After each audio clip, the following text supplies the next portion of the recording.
Pues todo está en este contexto, querido Toño, de una carrera frenética por el control del futuro. Y me refiero al control de la nueva tecnología que tiene que ver con los automóviles eléctricos, la campaña para tener un planeta más habitable, más limpio, más sano.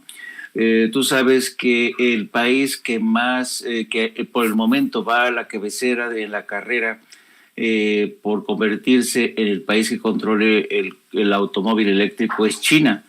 China, por cierto, ya se le había adelantado a Andrés Manuel López Obrador con la adquisición de una mina de litio precisamente aquí en México. Y todo esto se da, insisto, en medio de esta frenética carrera que encabeza China, pero de la que no se ha excluido Estados Unidos y otros gobiernos, porque saben que el litio se ha convertido en el nuevo oro blanco. De él depende el desarrollo de los teléfonos celulares, los automóviles eléctricos, en fin, un sinnúmero de electrónicos que van a definir el futuro. Y yo te decía que en medio de esta carrera, Estados Unidos, que por un momento la actual guerra entre Ucrania y Rusia nos ha distraído de lo que ha sido la verdadera competencia por la supremacía mundial entre China y Estados Unidos. Desde hace aproximadamente unos 3, 4 años, Estados Unidos ya ve a China como una auténtica amenaza. Lo que es más, a China se le consideraba como una potencia emergente. Pues eso ya no es así. China es una potencia ya. Y quien se ha beneficiado más, por cierto, de la guerra entre Rusia y Ucrania, pues ha sido precisamente China.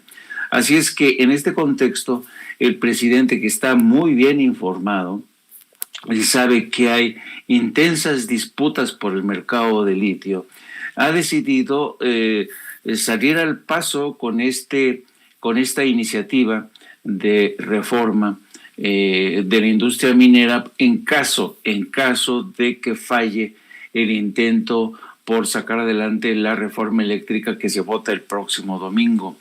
Y a veces, tú definías muy bien hace un momento a los líderes del PAN, a los líderes del PRI, que se han convertido todo menos en auténticos representantes del pueblo. Son partidos que se han convertido en mascotas de intereses creados, y por eso es lo preocupante, y de ahí la importancia tan trascendente. Y por más argumentos que nos vengan ahora, se han convertido en vendedores de humo, con argumentos vacíos que dicen: estamos defendiendo el futuro del planeta, vamos a tener energías limpias, no queremos un presidente dictador. Todo esto es falso, y ellos lo saben. Y la mejor prueba de que todo lo que dicen es falso es la aparición, es esta foto de este cabildero, de este coyote. A mí me gusta más el término empleado por el presidente. Yo, la verdad, no pensé que yo nunca había traducido como lobista, nunca se me imaginó la palabra coyote. Pero claro, traducido al buen mexicano, esa es la mejor palabra. Son coyotes que han entrado al gallinero para hacerse con todo, con las gallinas, con los gallos del PRI y del PAN, y con eso controlar sus voluntades, comprar sus voluntades y conseguir frenar una iniciativa de ley que, a menos que exista una sorpresa de última hora, veremos cómo se vote el próximo domingo. Eso es lo que te tengo que decir, querido Antonio. Y le pido a don David que nos grabe, Jaime, porque qué bueno que mencionas la parte de este coyote, que en los medios de comunicación los menos han nombrado como cabildero. Esa es otra realidad. Desafortunadamente, pues de los medios tradicionales solamente La Jornada he visto que ha traído notas precisamente sobre Paolo Salerno. Pero fíjate, luego de que la diputada con la que aparece en los videos sentado este sujeto, Edna Díaz, asegurara que es víctima de una persecución política de género, que los perredistas, incluso hablaran de esta situación con muchísima fuerza, luego de que denunciara un acoso en contra de la pobre diputada, no les quedó de otra más que aceptar que Paolo Salerno, de Enel, de la empresa Enel, pues es uno de sus asesores supuestamente del grupo parlamentario. Varios políticos y el mismo Abraham Mendieta, a quien Sin Censura nos han dicho que este sujeto no puede ser catalogado como, como asesor nada más, que tienen que decirlo como es, cabildero, o bien como lo mencionaba el presidente López Obrador, que lo que planteas, como un coyote. Pero esa es la realidad. Tienen que aceptar este tipo de cosas, tienen que aceptar que Paolo Salerno sí formó parte de los, de estos supuestos asesores del Partido Revolucionario, de la Revolución Democrática, Jaime. Y yo creo que ayer vimos cómo esta diputada del PRD, Edna Díaz, nos ofreció un espectáculo realmente patético de contorsionismo, porque por un momento desmentía que ella tuviera nada que ver con este cabildero, este coyote, diciendo que no, como se presentó en una carta casi como la Mujer Maravilla, que ella ni lo conocía, que ella está preocupada por salvar el planeta, y entonces al poco tiempo pues el PRD dice, no, reconoce que lo tienen como asesor, que no está registrado, porque tú sabes, Toño, que en México tenemos desgraciadamente una ley de regulación para los cabilderos o coyotes muy débil todavía. No es como en Estados Unidos. En Estados Unidos la ley te obliga a especificar, a registrarte primero y luego a especificar si acaso estás al servicio de empresas o gobiernos extranjeros o no. En Estados Unidos tú sabes que la práctica del cabildeo es una práctica común, es una práctica que no por ser común o legal deja de ser escandalosa, porque el Congreso de Estados Unidos ahora está en manos de Twitter, de Facebook, de la industria de la ¿cómo se llama? Asociación Nacional del Rifle, de una multiplicidad de empresas, de la Coca-Cola, AT&T, etcétera. Y a pesar de que está extremadamente regulado el tema de los cabilderos en Estados Unidos, ejercen una presión descomunal. En México tenemos todavía una legislación bastante débil, y esto, ¿qué es lo que causa? Genera muchísima promiscuidad,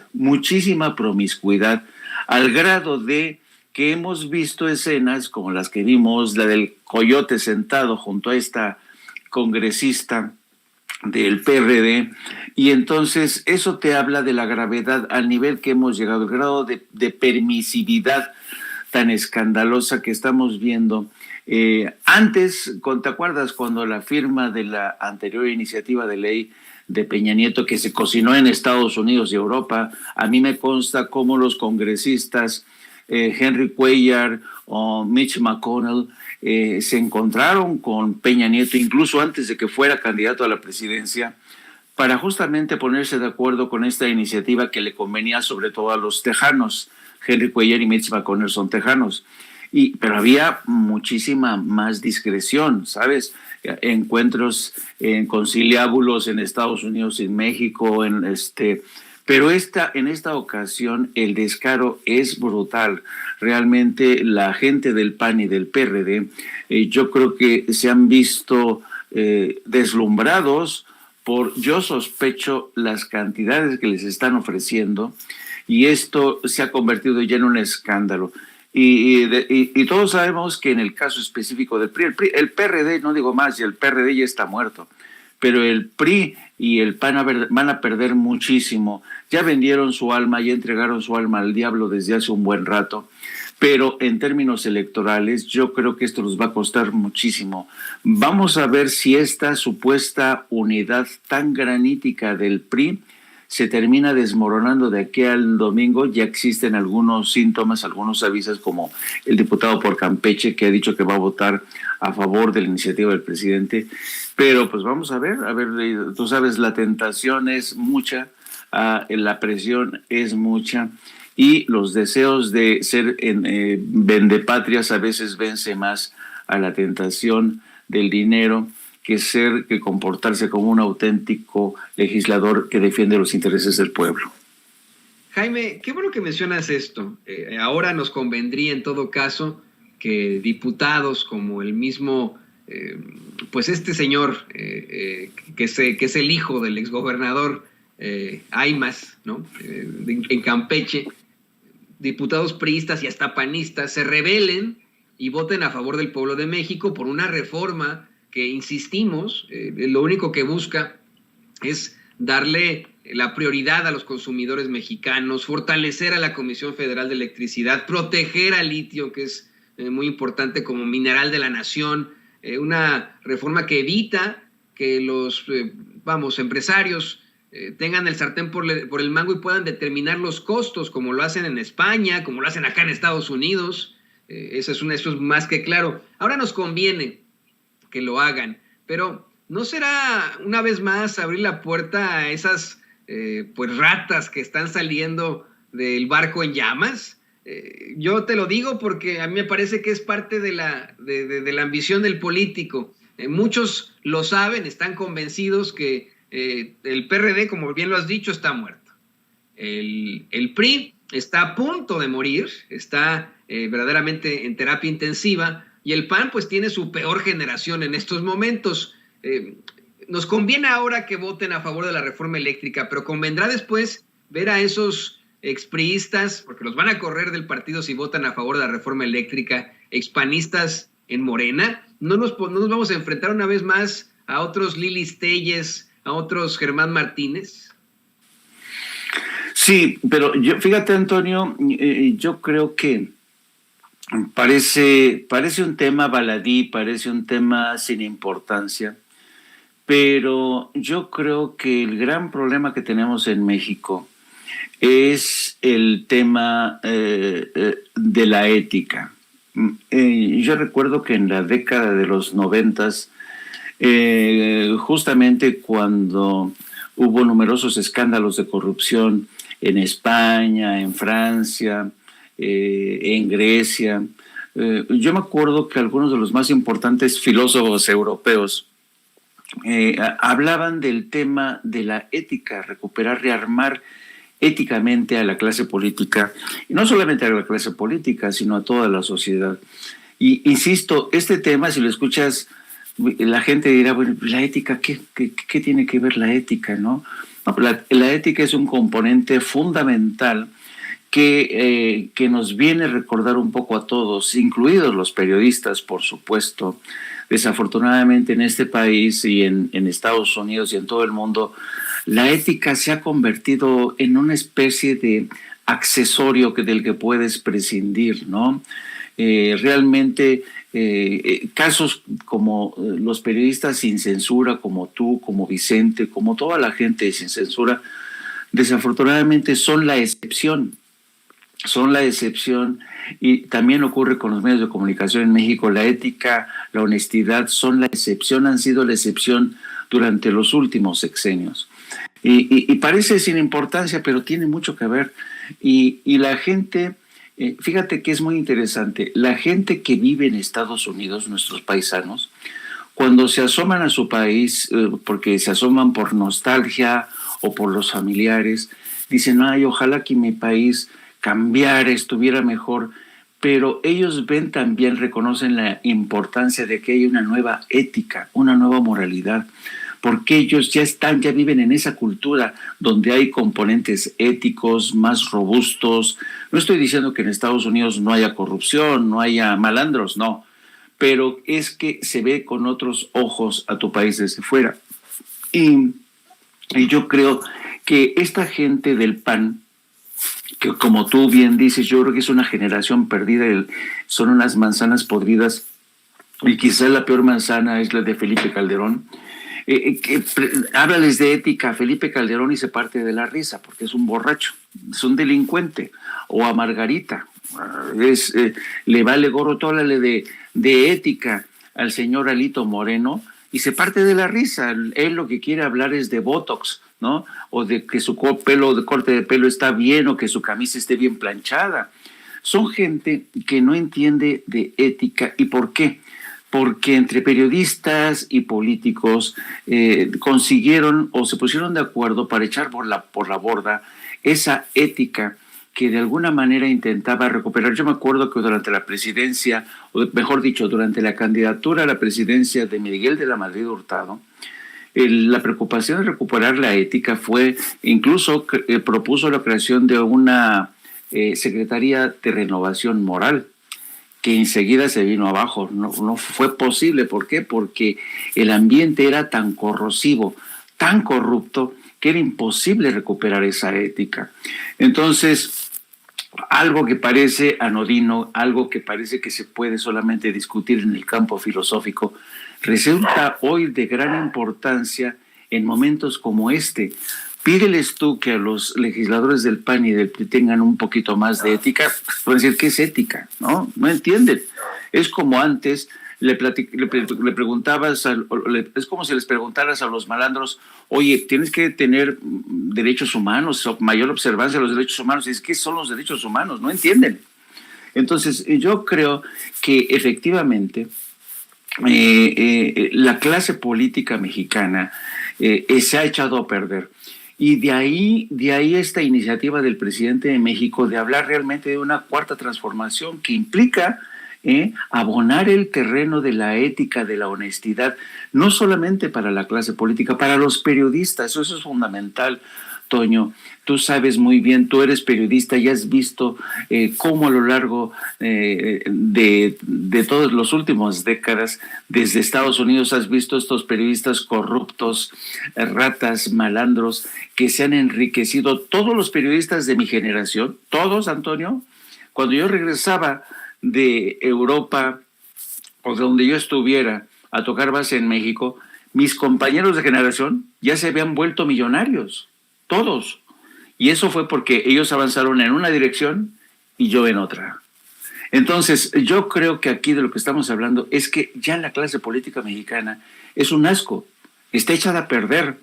Yo ya no puedo esperar más de la gente del PAN o del PRI, te lo digo honestamente, soy muy descreído. A mi edad yo ya soy descreído. Tengo la esperanza de que algunos reaccionen de aquí al domingo y voten a favor del interés del pueblo, de esta gente que es incapaz de pagar los recibos de luz. Si a mí me llegan unos recibos de luz, Antonio, que no te quiero decir, de más de $250, el equivalente en 250, $300. Imagínate eso tú para una cabeza de familia de la clase media. Entonces, aquí de lo que estamos hablando realmente es que la gente no puede pagar, incluso en términos de integración con Estados Unidos. A mí se me hace muy valiente del presidente decir, yo estoy de acuerdo con la integración de Estados Unidos con México, pero yo no voy a permitir que el sector eléctrico sea privado como en Estados Unidos e imponga cuotas de servicio como se cobran en Estados Unidos. De eso estamos hablando, del futuro de la integración con Estados Unidos y Canadá en los términos que dicte México, en los términos que favorezcan a nuestra sociedad. Pero a estos legisladores no les cabe eso en la cabeza. Es lamentable y coincido contigo. Es necesario que esta gente haya una purga, que los ciudadanos voten, que ahora sí que las decisiones de estos legisladores tengan consecuencias en las urnas. Y totalmente de acuerdo contigo, pagamos más o menos lo mismo acá en Estados Unidos, más de $200, una familia de clase media, que el papá y la mamá trabajan, y algo que duele muchísimo es que no somos los únicos aquí en Kansas City que pagamos ese tipo de tarifas eléctricas, porque el mercado está dominado por las empresas privadas. Acá en Kansas City se le dio la concesión a una, nada más, a una para toda la ciudad, tanto en la parte de Missouri como en la parte de Kansas. Y creo que es muy desafortunado que tengamos que regresar a tiempos, híjole, hasta feudales, ¿no? Si podemos decir bueno, del principio incluso de la era industrial, en los que por no gastar más energía, por evitar gastar más dinero, pues tenemos que reducir la calefacción, algo que es fundamental en sitios de la Unión Americana, en sitios del Medio Oeste, y con una bebecita que tenemos, ¿no? Vamos, es verdaderamente ridículo. No es el único el caso el nuestro. Eso es lo que quiero plantearle al público consentidor de Sin Censura, Jaime. Muchos mexicanos, muchas personas que vivimos aquí en Estados Unidos tenemos que hacer ese tipo de situaciones para no gastar tanto. Hasta quitamos la calefacción, arriesgándonos a congelar casi la casa, porque no podemos pagar las cuentas. Y por eso es que los mexicanos tenemos que reaccionar ahora. Por eso es que, así como lo mencionas tú, basándose en esa integridad, en esa ética, los políticos tienen que pensársela muy bien, tienen que reflexionarlo, tienen que saber que esta no es una determinación al ahí se va, que a lo mejor tiene que tener ciertos tintes políticos. No, es una situación que puede cambiar el futuro de México. Qué bueno que lo plantea de esa forma. Y ya para cerrar, de hecho le pido a don David que nos grabe con esto, querido Jaime. Lo mencionabas muy bien. Acá en Estados Unidos la figura del cabildero es clara. Como tenemos cabilderos muy malvados que representan a las grandes empresas, que representan precisamente a conglomerados como Twitter, como Facebook, también representan organizaciones verdaderamente villanas, como la NRA, ¿no? La Asociación Nacional del Rifle. Representan situaciones verdaderamente lamentables, pero existen, en todo caso, organizaciones sin fines de lucro que se oponen, por ejemplo, a la NRA, ¿no? Por ejemplo, tenemos esa parte, o que se oponen al uso indiscriminado de carbón acá en los Estados Unidos. Vamos, se equipara, sin embargo, y eso es lo más desafortunado, las que terminan ganando siempre son, como tú lo has mencionado, esos grandes conglomerados que pues no aportan nada a este país, sino solo a los bolsillos de los más ricos y los más poderosos. Nos decías hace unos momentos, el Congreso de Estados Unidos está en manos de Twitter, de Facebook, de la NRA, de la NRA, ¿no? Y México no tiene ningún tipo de legislación para sus cabilderos, para sus lobistas. Yo estoy todavía muy preocupado por lo que te planteaba al principio de tu intervención. Tener al hombre más rico de la tierra, ya con intereses de extracción y refinación de litio, y ahora también buscando comprar a la principal red social del planeta, a Twitter. Podríamos pensar que en algún momento tendremos cabilderos también de Twitter, de Elon Musk, en México. ¿Hay alguna necesidad de exigirle a nuestros legisladores que se hable de este tema y que se evite a los cabilderos en México?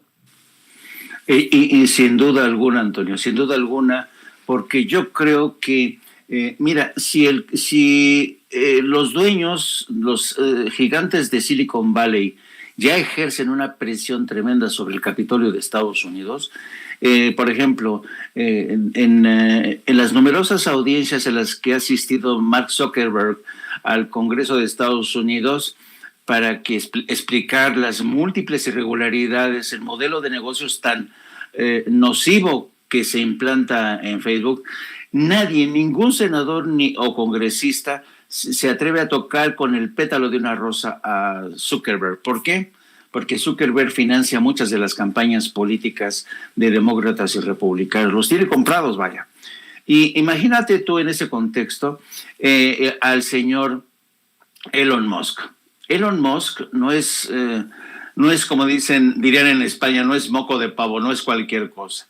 Elon Musk es considerado el enfant terrible, el niño terrible de lo que es los nuevos multimillonarios. Él realmente tiene un historial, cuando tú escudriñas un poco en su biografía, la gente tiene muy mala opinión de él. Es un niño caprichoso, es ciertamente un personaje muy temerario que no le importa arriesgarse porque él nació rico, es un niño rico, es un junior, tiene todos los componentes, o mejor dicho, todas las taras que se le atribuyen a los juniors caprichosos, sin conciencia. Y entonces imagínate que un personaje como este entre a la industria de la explotación de litio, el control de tú sabes que Twitter se ha convertido hoy por hoy en la principal agencia internacional de noticias. Hoy muchos periodistas dependemos de Twitter. Estamos pendientes de lo que surge en Twitter. ¿Por qué? Porque ya suplió a las grandes agencias informativas. Se ha convertido de facto en la nueva agencia internacional informativa. Yo, por ejemplo, me enteré de la ejecución de la intervención de Estados Unidos en la localidad de Abbottabad, ahí dentro de Pakistán, para ejecutar a Osama Bin Laden. La primera persona que dio esa noticia fue una persona que vive ahí y se dio a conocer a través de Twitter. Para que te des y de una idea de la importancia que tiene hoy Twitter. Twitter, lo mismo que Facebook, lo mismo que Google, han terminado por rompernos las piernas a muchos medios que dependíamos de la publicidad, porque ahora estos Google, Twitter, todos estos se han convertido en unas auténticas aspiradoras de la publicidad. Nos han robado el mercado, ya se hicieron con el control del pastel publicitario estos gigantes. Y ahora no solamente se han hecho con el control del pastel publicitario, sino que se han convertido en un interlocutor muy poderoso de estados, de gobiernos, que son capaces de censurar a Donald Trump por las buenas o malas razones. Eso es tema de otro costal. Pero a donde voy es que Twitter se ha convertido en un gigante y Elon Musk lo sabe muy bien, y por eso hoy mismo declaraba que no está de acuerdo, no está a gusto con la administración de Twitter, y por eso los piensa comprar. Ofreció una oferta bastante jugosa para comprar Twitter, y yo creo que si nada lo impide se va a hacer el control de Twitter. Y vamos a ver qué condiciones Elon Musk impone en Twitter, en esta plaza pública. Las redes sociales, querido Antonio, se han convertido en la nueva plaza pública. De ahí la importancia. Es la plaza pública mediante la cual tú, yo, Vicente, todos nosotros nos conectamos para decir, para tener una salida a nuestra opinión, porque no encontramos en otros espacios. De ahí la importancia de todo esto. Ve cómo Vicente Fox, Felipe Calderón, todos ellos controlan las redes, especialmente Felipe Calderón, que ha tenido muchísima influencia en Twitter México. Ojalá, alguien decía en las redes, que realmente Twitter, bajo la nueva administración de Musk, ponga atención en México, que Twitter en México ha favorecido cínicamente al PAN, a toda la gente del PAN. Han maltratado muchísimo a la Cuarta Transformación y al presidente, lo mismo que muchos medios de comunicación como el New York Times, que Washington Post, que a mí me han defraudado mucho. Y sabes, es lo mismo que ocurre. Yo creo que a veces la culpa de que México tenga esta mala fama de violenta, como le llamaba alguna vez John McCain, que en paz descanse, México se ha convertido en un shithole, un agujero de mierda. Así lo piensan los gringos, así lo piensan. ¿Por qué? Porque la imagen proyectamos hacia afuera es continuas violencias, pero esa es la misma información que tú te encuentras todos los días en Televisa en la noche. Perdón, no me quiero extender más, estoy abusando, pero a donde voy, querido Antonio, es que efectivamente tiene que haber mayor vigilancia, pero sospecho, ojalá me equivoque, querido Antonio, sospecho que la clase política que tenemos en México no está a la altura para ver venir muchas de las cosas que a ti, a mí y a mucha gente nos conciernen y nos preocupan. Y por eso es absolutamente necesario este cambio generacional, como ayer lo plantea el presidente López Obrador. Y no te equivocas, querido Jaime. Acuérdate que hace un par de años, si no es que fue el año pasado, no me acuerdo bien, el mismo presidente López Obrador exhibió a uno de los directivos de Twitter como un exmilitante del PAN, un sujeto que lo negó hasta las canchas, ¿no? El tipo que era el embajador de Twitter en Latinoamérica y en México, y que lo negó hasta sus últimas consecuencias. Hugo Rodríguez Nicolat se llama, ¿no? Director de políticas públicas de Twitter para México y Latinoamérica, y que se le había visto en foros del PAN, asesorando a los panistas, hasta como precisamente un